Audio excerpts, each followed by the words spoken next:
Thanks for coming in and welcome to this presentation. In this session, we'll be talking about a fairly mature project that has been under development for many years, yet a new project for Apache Software Foundation called Apache NLPCraft that is currently undergoing incubation at ASF. NLPCraft provides a fresh and unique take on one of the most exciting parts of the natural language processing, namely a natural language interface or comprehension to the applications.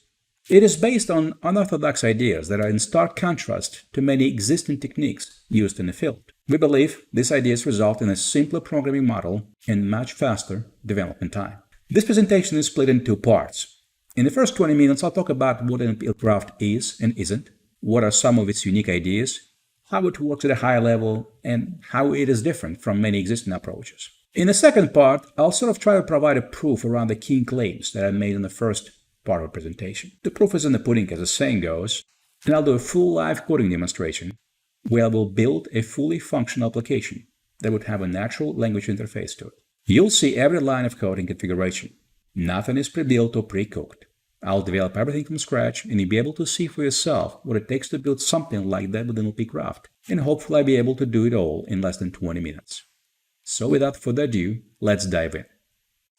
One of the first things that I think we need to clarify is the distinction between the general processing of natural language as an academic discipline and the specific task of providing spoken and written interface using natural language comprehension. Natural language processing, the NLP, is a 50-year-old umbrella term that historically grew out of computer and mathematical linguistics. It principally deals with techniques and technologies for the automatic manipulation of a spoken or written natural language. It includes dozens of different applications from speech recognition and speech generation, grammar correction, to various forms of statistical analysis for documents and so on. As such, the NLP field consists of a dazzling variety of different technologies, framework libraries, and modeling approaches. Natural language interface, the NLI, on the other hand, is a specific application of NLP that deals squarely with the idea of providing an application interface that is based on comprehension of natural language. It is often called question and answer systems, chatbots, AI assistants, and so on. So what is so special about natural language interface? As it turns out, the natural language interface has a set of unique advantages that I believe are important to mention here. First of all, when you think about it, natural language interface is the only possible interface that is uniform or homogeneous across any data models, whether languages, or any other proprietary interfaces. In fact, pick any two or more sufficiently different software systems, and you will quickly realize that often the only common human interface between them would be one based on speech or text communication. Another often overlooked yet obvious advantage of natural language interface is the fact that, well, everyone already knows it. That is absolutely unique in software engineering, as practically any other human interface has to be learned at some point. But when it comes to language, almost every human being living on this planet can speak and write in it instantly. That's a powerful statement when you think about it. And we've already seen these benefits with the consumer applications of Apple Siri, Amazon Alexa, and so on. And the last point I'd like to make is the fact that for many modern devices like mobile, embedded devices, and wearables, spoken language interface is often the only practical choice simply due to inherent limitations of those devices. This makes the natural language interface particularly suited for modern and future applications and devices.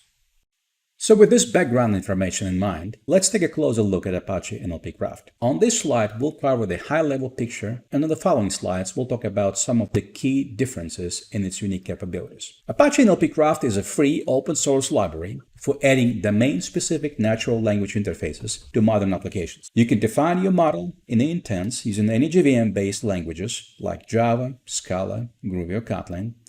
And your applications can use REST APIs to explore and control the data using the natural language. So let's unpack this definition a bit. First of all, NLPCraft is part of ASF and hence licensed under Apache 2.0 open source license. NLPCraft is laser focused on developing a narrow domain-specific natural language interface for a particular application versus attempting to build some sort of a general artificial intelligence capabilities. This is one of the key differentiating characteristics of NLPCraft, and we'll talk about it in a separate section. Also, unlike most NLP libraries today that have a strong academic background and sort of a bucket of a Lego pieces flavor with Python roots, NLPCraft is built from the ground up based on a modern Java ecosystem and tailor-made for rapid commercial software development where engineering efficiency and ultimate productivity reign supreme. Let's take a closer look at this diagram at the bottom of the slide that depicts some of the main components of NLPCraft runtime architecture. Let's start with the data model. NLPCraft employs model-as-a-code approach, where the entire data model is part of the source code. Data model is simply an implementation of a Java interface that can be developed using any JVM programming languages, like aforementioned Java, Scala, Kotlin, or Groovy. Data model defines named entities, various configuration properties, as well in intents to interpret the user input. To make use of a data model, it has to be deployed in a data prop. Data prop is a lightweight container designed to securely deploy and manage user data models. Each probe can deploy and manage multiple models, and many probes can connect to the REST server. The main purpose of a data probe is to separate data model hosting from managing REST calls from the client applications. While you would typically have just one REST server, you may have multiple data probes deployed in different geolocations and configured differently. Data probes can be deployed and run anywhere as long as there is any ingress connectivity from REST server, and are typically deployed in DMZ or close to your target data sources, whether it's on-premise or in the cloud. Note that data probe uses strong encryption and ingress-only connectivity for communicating with the REST server. And finally, the REST server provides URL endpoint for the end-user applications to securely query data sources using natural language via data models deployed in data probes. Its main purpose is to accept REST over HTTP calls from the end-user applications and route this request to and from requested data probes. Unlike a data probe that gets restarted every time the model is changed, for example, during the development, the REST server is sort of a fire and forget component that can be launched typically only once, while various data probes can continuously reconnect to. It can usually run as a Docker image on-premise or in the cloud. Now let's talk about some of the unique features of NLPCraft. We'll start with a bit of a history. When we were envisioning NLPCraft a few years back, one of the driving motivators behind it was the dissatisfaction with an existing status quo of NLP ecosystem. That NLP ecosystem back then and today can be characterized by a proliferation of mostly half-baked projects addressing esoteric academic research topics, focusing on low-level NLP problems, while in the same time trying to solve a higher-level task of language comprehension, for example, leaving the users of these frameworks with a large amount of heavy lifting and daunting development tasks. It also didn't help that most of these frameworks and libraries were using Python, which simply isn't suitable for the modern enterprise software development. On the other hand, the commercial offerings like Siri or Alexa or Dialogflow or Cortana were and are extremely closed-in, proprietary and very limited in their feature set. We should also remember that the industry as a whole was going through a phase of fascination with chatbots that, frankly, ended just as quickly as it started. Yet another problem plaguing this community is a semi-automatic reflexy to shoehorn every problem into the mold of neural networks and cast every solution in the light of statistical linguistics. And while for many applications like sentiment analysis, named entity detection, translation, speech recognition, this probabilistic approach is valid, even if you ignore the massive time sink of preparing and maintaining custom corpus of training datasets. Most of the real-life enterprise natural language interfaces simply cannot work in a probabilistic way. This is something we have learned early on in the life of this project. Let me give you a quick example to illustrate this point. While a typical business user would happily accept the probabilistic result for sentiment analysis, in fact, it doesn't really matter if your, say, Twitter feed is 85 or 87% positive at a given time, as long as it's trending in the right direction. The same business user will simply reject the system that for the question, what is my average sale price for the last quarter, gives the answer with a confidence probability less than 100%. Most, if not all, business analytics and operations cannot operate on a probabilistic basis. Just imagine you walking into your local bank and asking for your account balance and hearing back that it is most likely that you have $100, let's say, in your account, but we can't guarantee it. It just does not work like that in real life. So all of these issues and the early teething problem resulted in a hard-to-use, overly complicated, arcane feel to most of NLP frameworks and libraries that seemingly require an inordinate amount of time to develop something tangible and useful. And that was the backdrop behind the ideas that led to NLPCraft development. We decided to build a framework that would focus solely on solving one single problem and solving it in the most effective and productive way. How to build a natural language interface for modern applications. To accomplish this, we decided to ditch Python and develop NLPCraft in the Java ecosystem. We use a model as a code approach where everything you do in NLPCraft is part of your source code that you can simply check into Git, similar to the modern-day configuration as a code idea. The main APIs of NLPCraft consist of just a few dozen interfaces that you can learn in less than an hour. We use annotations to bind the user intents to the callback in idiomatic Java way. Most of the examples that are shipped with NLPCraft are less than 100 lines of code, while delivering the fully working applications. NLPCraft comes with advanced command line management utility supporting interactive repo mode. This utility automates and simplifies many routine tasks such as server and data prop lifecycle management, auto validation of the model, REST API access, project stop generation, and as well as running various built-in tools. NLPCraft hides most of the lower-level NLP processing and complexity from the user and provides its own set of normalized named entity recognizers, while supporting a long list of third-party providers as well. NLPCraft exposes universal and simple REST API for a seamless integration with any type of client application. NLPCraft also provides an advanced out-of-the-box support for maintaining and managing conversational context that is fully automatic and integrated with the built-in intent matching. NLPCraft STM, stands for short-term memory, is a real breakthrough implementation for this idea, usually a daunting problem that's typically just left to the user to solve on his own. And finally, a fully deterministic NLPCraft intent matching is its calling card and a singular most important standout feature, something that makes it so much more powerful yet simpler to use than any other framework that came before it. So let's take a closer look at NLPCraft intent matching. In general, the goal of natural language comprehension is to take a user input, spoken or written, and somehow match it to the user-defined code that will execute for that input, returning the result, which will be sent back as a response for the original user input. That mechanism that defines this matching is called an intent. An intent refers to the goal that any user had in mind when speaking or typing the input utterance. Then intent has two parts: a declarative part or a template written in intent definition language, which we'll look at below, that describes a particular form or type of the input utterance. Intent is also bound to a callback method, a second part, that will be executed where that intent, namely its template, is detected as the best match for a given user input. Typical data model will have multiple intents defined for each form of the expected user input that model wants to react to. Before we talk about details of intent matching, it is important to mention the idea of a named entity that I already referred to multiple times before. Unlike the classic computational linguistics that deals with the basic grammar point-of-speech forms like noun, verb, and adjective, NLPCraft, just like the most modern NLP systems, deals with a higher level abstraction called named or semantic entity. A named entity is typically one or more individual words that have a consistent semantic meaning and commonly denote a real-world object, such as a person, location, number, date and time, organization, product, etc. Such object can be abstract or have a physical existence.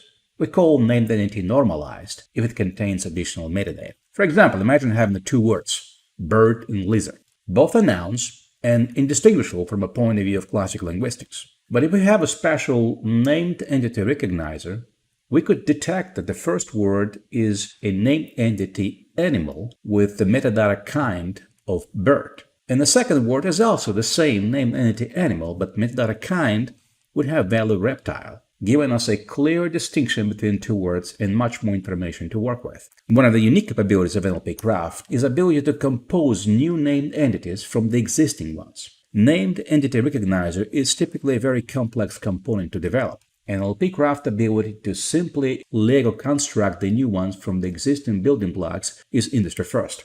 Now, the reason we talked about named entities is because NLPCraft automatically parses the user input utterance into a set of named entity sequences that altogether act as the input to the intent matching algorithm. As I mentioned before, intents are written in IDL, NLPCraft's intent definition language.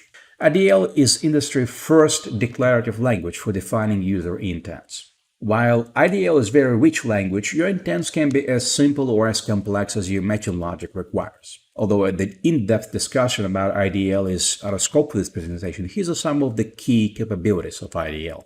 IDL is a declarative language. You can attach directly to the callback method via Java annotation, or you can store IDL declarations in separate files in reference them.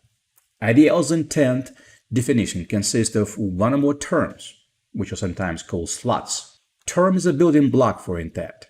Intent must have at least one term. Term has an optional ID, a declarative token predicate, and optional quantifiers defining how many times the term must appear to match. Terms support optional conversation context. For the conversational term, the system will search for a match using tokens from the current request as well as tokens from the conversational STM, short-term memory.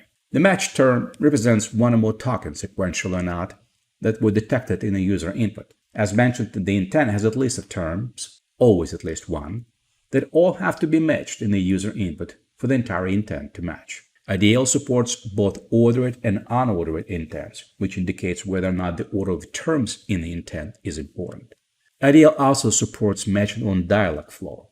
The dialog flow is a history of previously matched intents within the same session.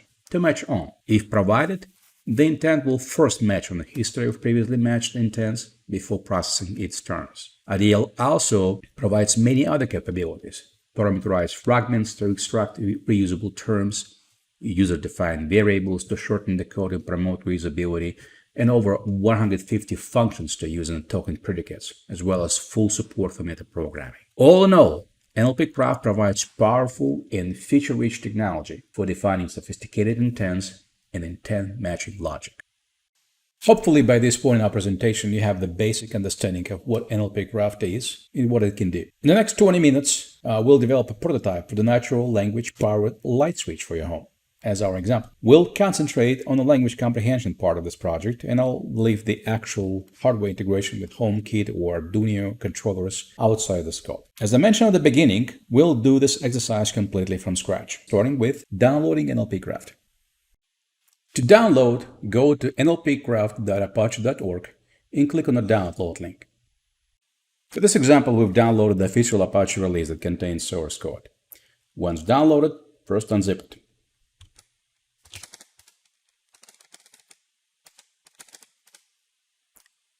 Once unzipped, we need to run the classic Maven build. If you do it for the first time, the build can take just a few minutes, but once it's complete, we can go ahead and start building our light switch example. To manage our runtime components, the REST server and the data prop, we use a very handy NLPCraft command line utility that I mentioned before. The script is located in the bin subfolder, so let's start the NLPCraft script. First, we're going to create a new project step using the gen project command. You can always look at the help for the commands, and you can basically view all the documentation for all the different parameters of this command. So let's go ahead and create a project step, which is basically will create us a directory structure for the project, which we can import into the IDE. So the first, the base name of the project will be a light switch. And the build tool by default is Maven, which we're going to use. The base name, we're depict. We're going to use Scala as a language. And I think the package name is what we need to basically define. And we can call it a demo. And so this command basically generated this structure for us, which with all necessary components. All we have to do now is to basically import this project into some choice of our IDE, which we'll use IntelliJ IDE in this case. Let's go ahead and start IntelliJ IDE and open our project or import our project. It may take a few minutes to load all the Maven dependencies the first time and scan and do everything what IntelliJ does. But fundamentally, we basically just open the same project structure that we've seen in our command line utility. So let's quickly take a look what we've got. Now, this is the project stub. It has essentially the naming we give it to. It also has some example source code, example model, example configuration file, which we're going to basically be changing to add our functionality. So the main source code is the light switch. For simplicity, I'm going to remove all the comments from here, make the code just a little bit more simpler for us to understand and see on the screen. But basically, this class light switch, it extends NC model file adapter, which essentially just loads most of the model configuration and properties from this file, light switch YAML, which we'll just take a look at in a second. And essentially has one method called onMatch. And this is the callback for our intent. And intent is this, intent ID. It's an ID of intent that is defined in this model. We'll look at it in a sec again. And it has the basic functionality, just return the text with the word that's been found in the input text. So if we look at the light switch YAML that located in the resources subfolder, this is basically plain vanilla NLPCraft model. Most of this data over here is default. It's here just for configuration. We can remove it. It's going to be all basically sensible defaults. What's interesting to us is essentially this element. Essentially, the elements that we have. We only have one element. It has the idea of element ID. And it basically refers to a macro, which is defined here. But what it says basically that the element ID is defined by synonyms. And the synonym is basically consists of the word some, optional word. This is what indicates the optionality, and either word 1 or word 2. So if we look over here, we have an array of samples that actually is very useful because this is exactly the same array. Think about it as kind of an in-place corpus for testing. This is exactly the same array that's going to be used by a built-in test framework to essentially validate our model. These are the type of inputs that should be matched into this intent, and therefore this callback should be called. With that being said, we actually can build this example, and we'll take just a few seconds, hopefully. And yes, we have this target folder where the compiled classes are. We can go back to our NLPCraft command line, and we can run the test on this model. It's not going to do anything interesting, but at least we're going to test the entire testing toolchain. So let's go back to our command line, and first we need to start the server. Very simply, start server command. Now remember, this start the NLPCraft server is sort of a fire and forget component. We only need to start it once. As a matter of fact, if you routinely work with NLPCraft, you can just set it up as the operating system process that starts with operating system. It takes about 20 seconds on this laptop to start. Once it's started, we can see over here that the server is on in a prompt line, and we see a lot of configuration information that's been printed out for us. Now we can use a command called a test model. And a test model essentially is a very convenient command. It will automatically start an embedded probe, essentially kind of temporary probe, load the model, we indicate which one we want in the model. I mean the test, it's going to be our demo.lightswitch model. And it will run essentially automatic validation for this model. Again, by submitting each of these sentences to the model and making sure that exactly that callback is called, essentially that this intent is matched for that sentence. So let's go back and give it a shot. First, we need to specify the class path for it. And it's very convenient. We can use all kinds of the outer completion here. And then we have to basically indicate which model. By the way, you can look how convenient it is. You don't have to type anything. NLPCraft command line is very smart by picking up all the class, analyzing the class path and jar files, extracting the model names, and give you these outer completions. And once we start it, it basically starts exactly the same normal data probe, and it runs all of these examples, and you can see results over here in this table. So we run the 4 tests, exactly the same as the amount of the sample strings we have. All of them passed. They all basically got matched in this intent. There's a bit of execution time over here. Now let's go back and start working on our model. What I usually like to do is to start with intent samples as kind of the base. So we're going to start working on this particular examples, and let's just come up with some sentences in the inputs that we would like to parse. For example, we can say turn the lights on in the entire house. Another one we can say with the lights on, all the lights, please. You can also say the illumination in the garage, please. No lights. Could you please off the lights in the bedroom? So that should be enough. Now, this is actually, again, give us a very good base. We can, work on off of this for testing and for coming up with our model. And if we take a look at the sentences, we probably can see that there are essentially 3 types of semantic elements we're dealing here. The first is location, right? It's an entire house, it's a garage, it's a bedroom, kitchen, whatever else. And then there's 2 types of actions. we can see from this example there is action to turn on the lights and to turn off the lights. And this is something we can actually now go back to the model and encode those entities and actually use them in our intent to kind of match these sentences. So with these observations in mind, let's open up our model and start working on it. First, we're going to work on the elements. And we're going to create 3 elements for those 3 elements we just discussed. 1 for location and 2 for on and off action. We're going to use macros for reusable synonyms. And for the action, we're going to use these basic verbs. And I think we can add the word switch to it. We're also going to create a macro for the lights. And it should be a light, can be it, can be a lamp, can be lamp light, can be illumination. We also should add an optional word all. And now we can define our on and off actions. So we don't really care about descriptions right now. Let's just simplify this a bit. Let's work on the on action.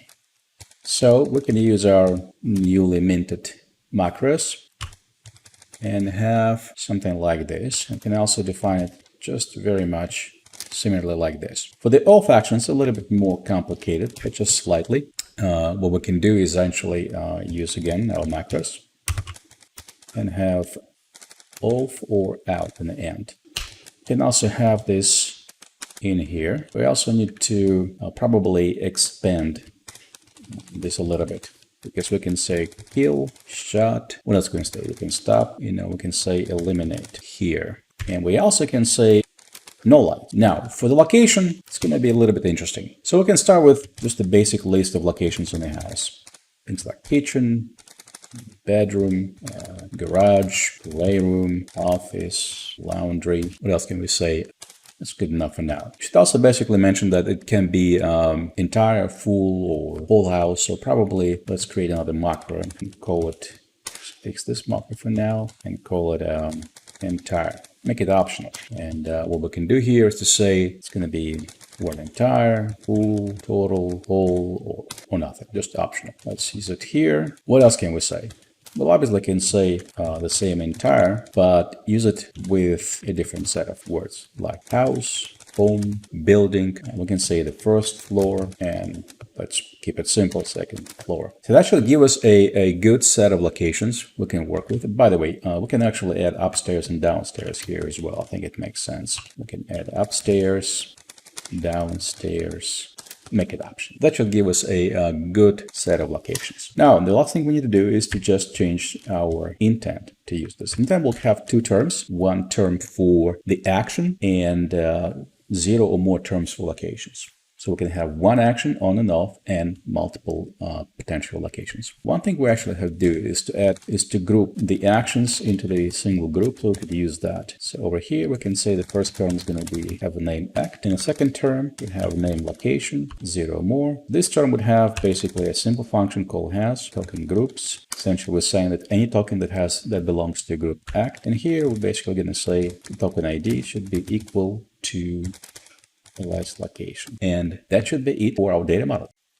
Now that we have our model ready, we can go back and work on our callback in our Scala application. So this is our callback. Remember that in our model, we have the intent with the 2 terms. 1 term for the action and another a term for a location.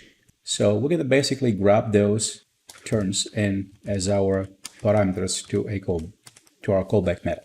And we're going to use annotation here. We can supply the first notation for the action, and we're going to call this action token, and we're going to use a notation to grab location. And now for location, we're going to have multiple tokens because we support multiple locations based on our intent, and we're going to have a list of tokens. Now, as I mentioned before, in this example, we're going to concentrate just on a natural language comprehension part. We're not going to deal with a hardware integration through HomeKit or Arduino controllers. So here we're just going to return a string back indicating the status of a light, on and off, and indicate in which location these lights were turned on or turned off. So the first thing we're going to do is to essentially get the status string, and that's going to be pretty simple. We're just going to check the ID of the action token and return either on or off.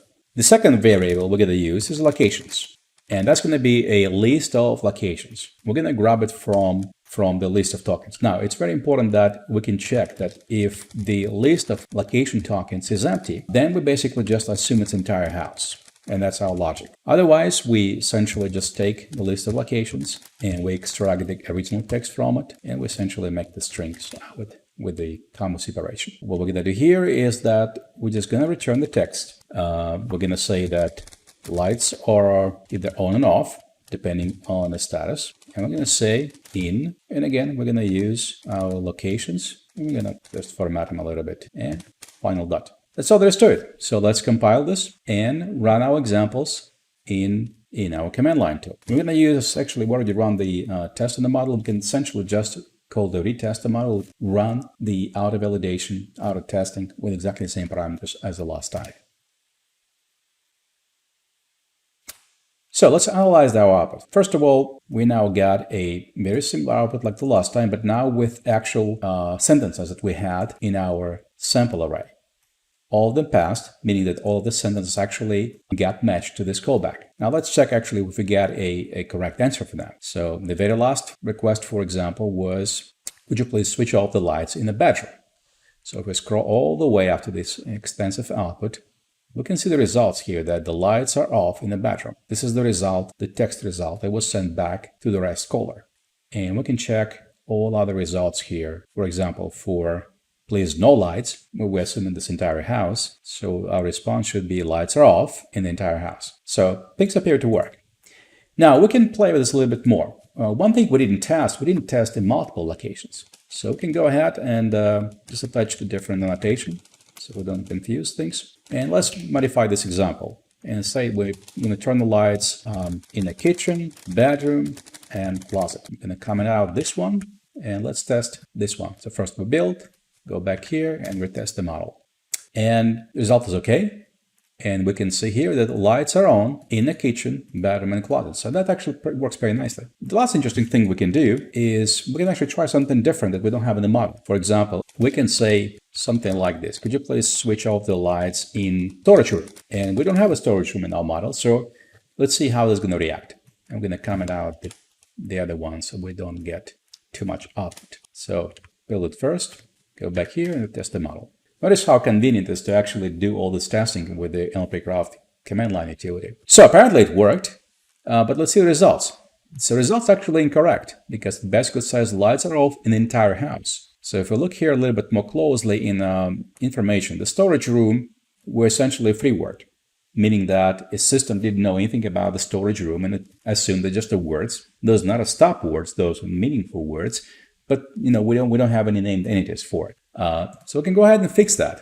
For example, we can go back to our light switch model. We can basically add storage, and essentially then add a word room, optional, to the end of the location. So we can have all kinds of rooms.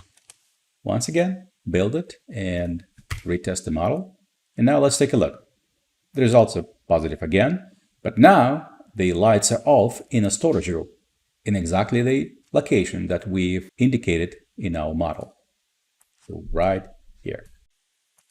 Okay, let's slow down a bit and recap what we have accomplished in the last 15 minutes. We began with an idea of a smart home light switch that will be controlled by the natural language commands. We started from scratch and were able to complete a working prototype in about 15 minutes, from start to finish, as far as converting natural language into programmable logic. Yes, it will take you another couple of hours to add a HomeKit integration, but it's a remarkable result all around. In less time than it takes to download and configure Python and all its necessary packages, you can build from scratch a fully functional application that can understand your natural language commands. Remarkable indeed.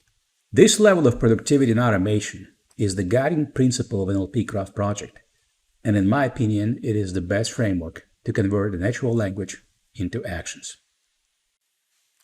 Thank you for your time. I hope I was able to tell the story behind Apache NLPCraft, and you have learned something new and useful today. If you want to learn more, NLPCraft website is the best source, and it's full of documentation and examples.